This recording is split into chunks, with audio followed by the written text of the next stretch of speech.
नमस्कार दोस्तों, modern learning channel में आपका स्वागत है। यदि आपको वीडियो पसंद आता है तो उसे लाइक करना और शेयर करना मत भूलिए और कमेंट बॉक्स में जाकर कमेंट कीजिए। यदि आपने आज तक मेरा चैनल सब्सक्राइब नहीं किया है तो प्लीज़ प्लीज़ आज ही चैनल सब्सक्राइब कीजिए और सबसे पहले वीडियो आप देखिए। दोस्तों, हमने पहले वीडियो में हरिहर काका की लगभग आधी कहानी को देखा है। अब हम उसी कहानी को लेकर आगे बढ़ते हैं। चलिए। तीनों भाई रात भर सो नहीं पाते हैं। उनके मन में आशंका रहती है कि कुछ गलत न हो जाए। हरिहर जो है यह अपने नाम की पूरी खेती जो है वह महन के नाम न कर दे। इस आशंका में वो सो नहीं पाते। जैसे सुबह होती है वह जल्दी ही उन्हें लेने के लिए चले जाते हैं। वहां पर जाते हैं, हरिहर काका को मनाते हैं, उनके पांव पड़ते हैं कि हमसे गलती होगी, आगे से ऐसी गलती नहीं होगी, आगे से ऐसी गलती नहीं होगी कहते हुए वो उन्हें वापस लाते हैं घर पर। जैसे ही वे उन्हें वापस घर पर लाते हैं, घर पर आकर देखते हैं तो घर का पूरा माहौल जो है वो बदला हुआ होता है। जो सब कुछ वो जो हरिहर काका चाहते हैं वैसा होता है। उनकी पत्नियां उनसे माफी मांगती है और जो भी उन्हें चीजें लगने वाली होती है वो उन्हें ला कर देते हैं, अच्छा अच्छा खाना खाने के लिए देते हैं। और ऐसे दिन बीतते रहते हैं, 4 दिन 8 दिन ऐसे कुछ दिन बीतते रहते हैं और वो उनका ख्याल रखते हैं। और जैसे जैसे दिन बीतते हैं वैसे वैसे इनके मन में आशंका होती है कि कहीं महन आकर इनके नाम की जमीन उनके नाम न कर दे। तो वो चाहते हैं कि कहीं ये पहले से इनके नाम पर जमीन होनी चाहिए, इसलिए वो उनसे कहते हैं कि जमीन हमारे नाम पर कर दो, नहीं तो फिर महन आपको परेशान करेंगे। वो कहते हैं कि नहीं, मेरे मरने के बाद तो आपके नाम पर जमीन हो ही जाएगी। लेकिन इधर जो महंत है वो भी चुप बैठने वालों में से नहीं थे। वो जैसे ही हरिहर बाहर आते थे वो उनसे बात करते थे कि संसार में क्या रखा है, मोह माया है, सब ईश्वर का दिया हुआ होता है।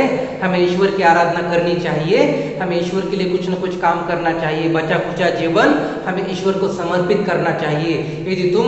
यदि खेती ठाकुरबाड़ी को देंगे तो फिर ईश्वर तुम्हारा नाम याद, तो इसके माध्यम से तुम्हारा नाम अमर हो जाएगा और ईश्वर तुम्हारे ऊपर हमेशा कृपा बरसाएगा। तो इस तरह से वे उन्हें कहते रहते हैं। लेकिन हरिहर काका जो है वो उसे ना नहीं कह पाते थे, उन्हें हाँ भी नहीं कह पाते थे और ना भी नहीं कह पाते थे। सिर्फ उनकी बातें सुना करते थे और उसे हाँ भी नहीं कहते थे और ना भी नहीं कहते थे।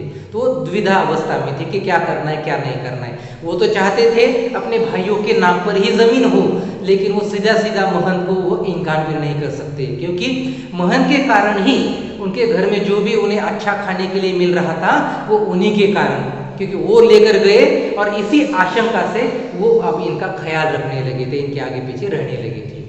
तो इस तरह से दिन बीतते चले जाते हैं। लेकिन जो महंत होते हैं और पुजारी होते हैं वो दबंग वृत्ति के आदमी थे। वो कुछ ना कुछ ऐसा सोचते हैं कि अब हमारे हाथ से बाजी चली जाएगी, अब हमें कुछ ना कुछ करना होगा। और वो किसी ने सोचा भी नहीं होगा वो ऐसी बात करते हैं।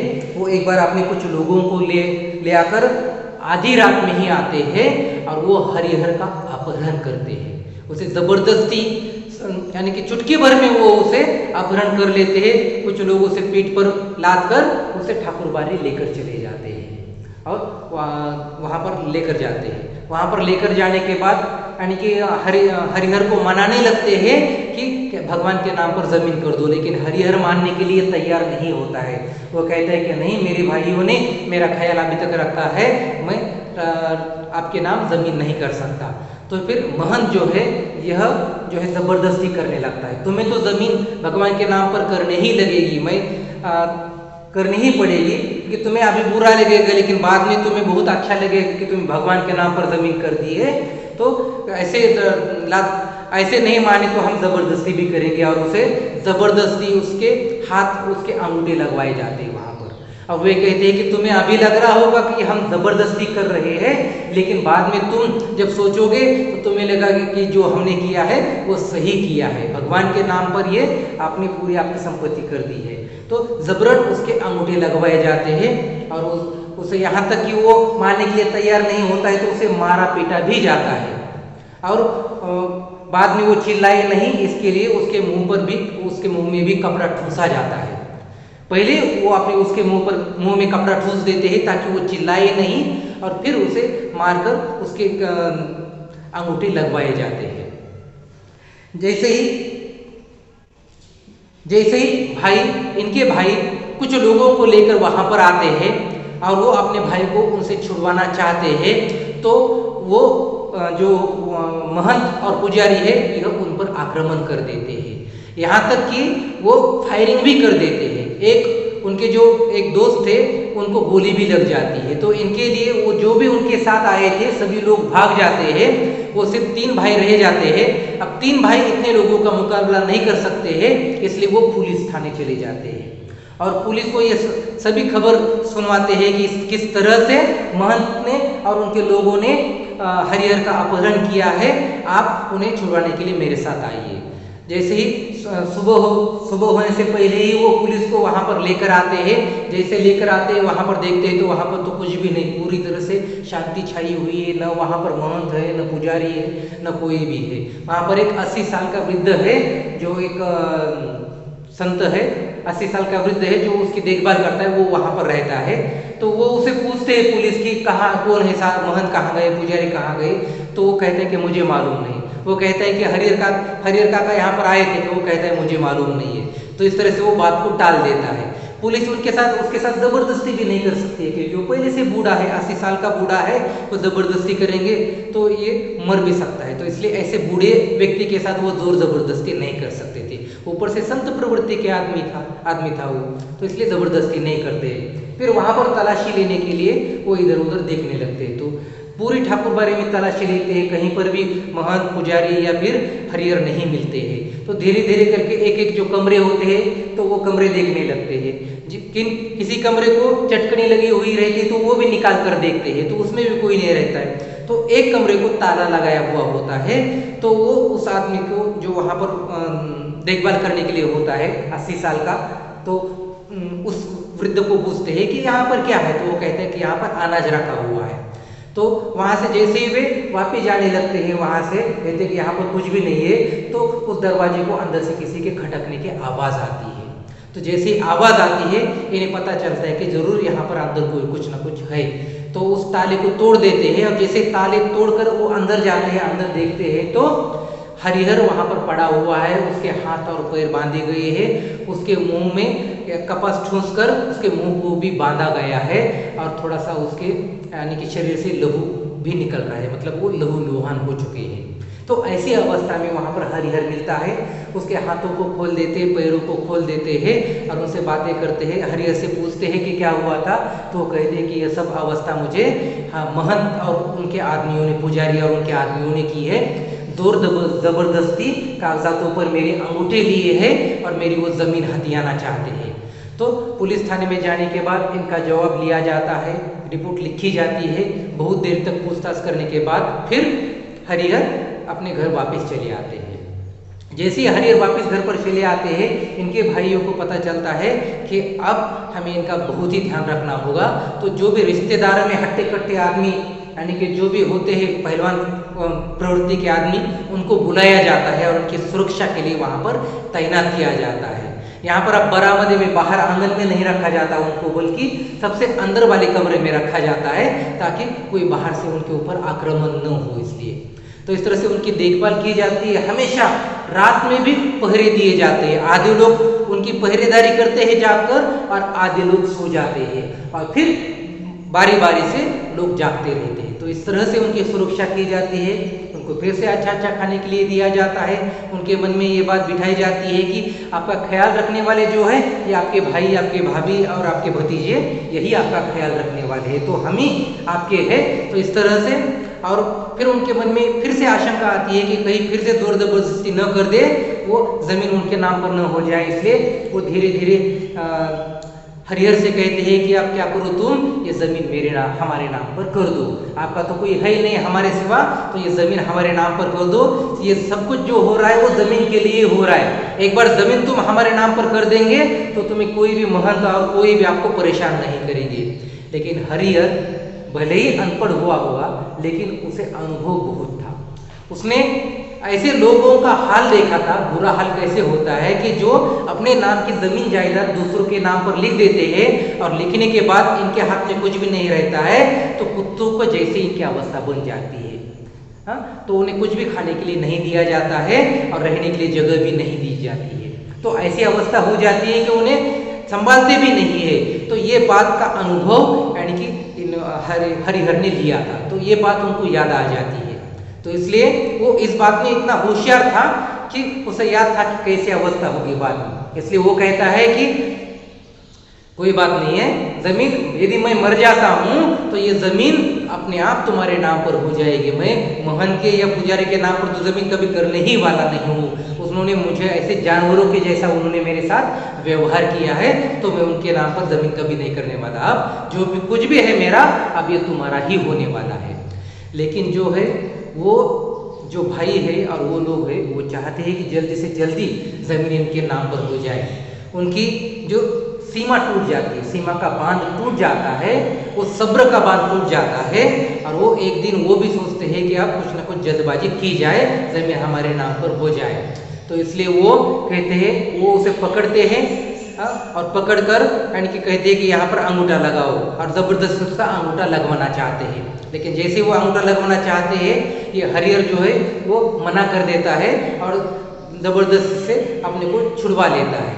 और लेकिन ये सब उसे पकड़ते हैं और मारने लगते हैं, तो वो जोर जोर से बचाने के लिए वो चिल्लाने लगता है। तब इनको पता चलता है कि अरे इनका तो पहले हमें मुंह बंद करना था, हरिहर का हमें पहले सबसे पहले मुंह बंद कर देना था और उसके बाद उसके साथ जबरदस्ती करनी थी। तो फिर वो उसके मुंह में कपास ठूस देते हैं, कपड़ा ठूस देते हैं, मुंह बंद करते हैं और उसके अंगूठे लगवा लेते हैं।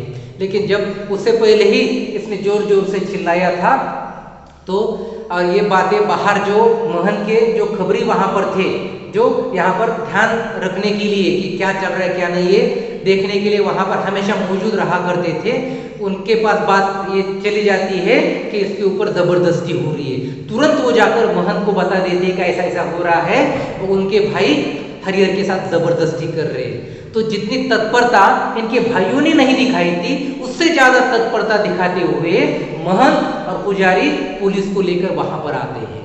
और जैसे वो पुलिस को वहां पर लेकर आते हैं, देखते हैं तो क्या, जैसी महन के यहाँ पर हरिहर की अवस्था हुई थी, उससे भी बदतर हालत हरिहर की यहाँ पर हो गई थी।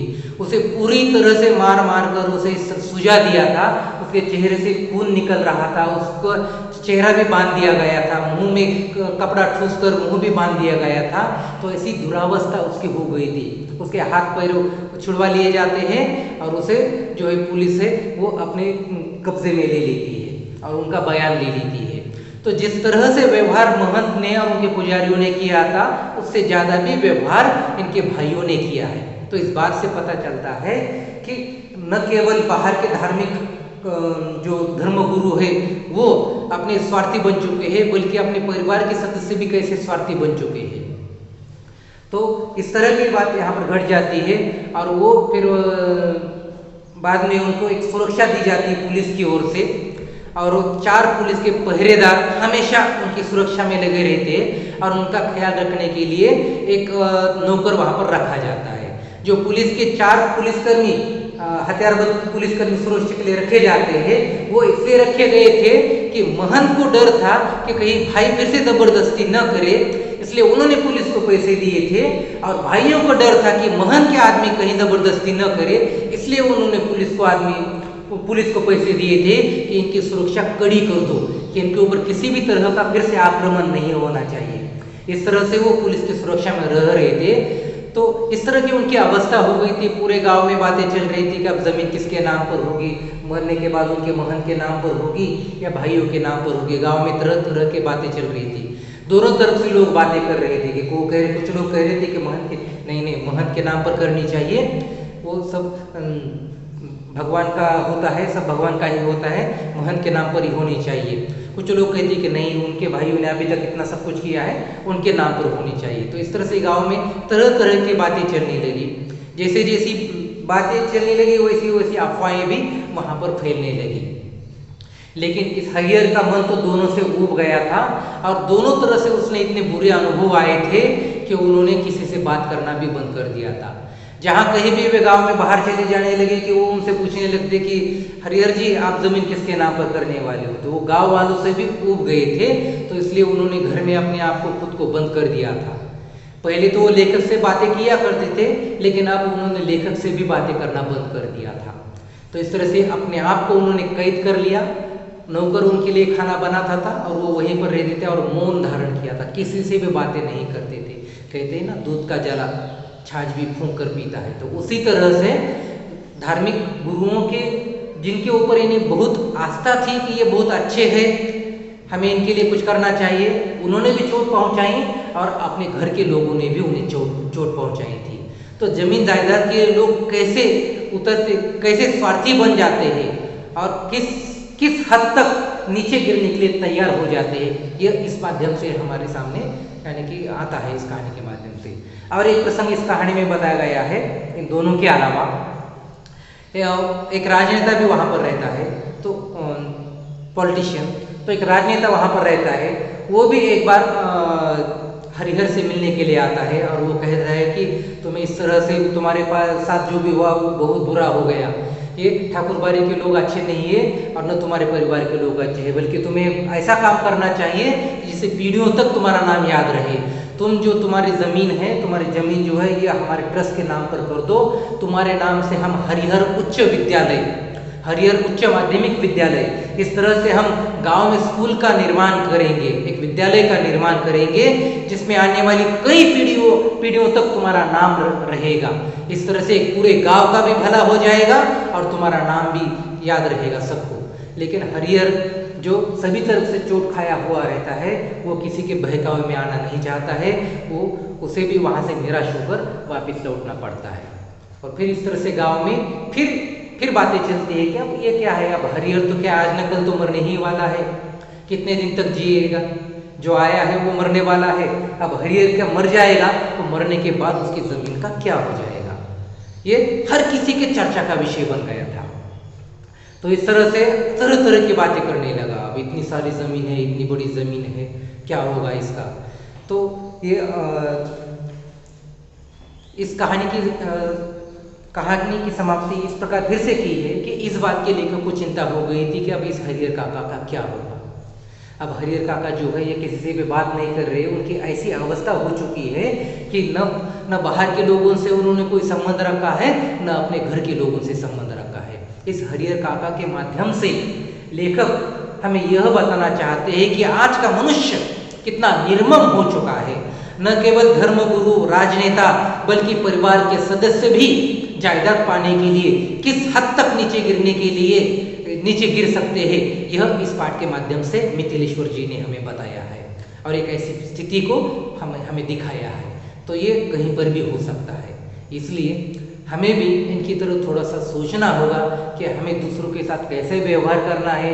क्या हमें ऐसे नीचे स्तर तक, पैसों के लिए निचले स्तर तक जाना है या नहीं जाना है, हमें पैसों के लिए जीना है या इंसानियत के लिए जीना है, ये हमारे ऊपर निर्भर है। हमें अपना नाम कमाना है तो निश्चित रूप से इंसानियत बनाए रखनी होगी।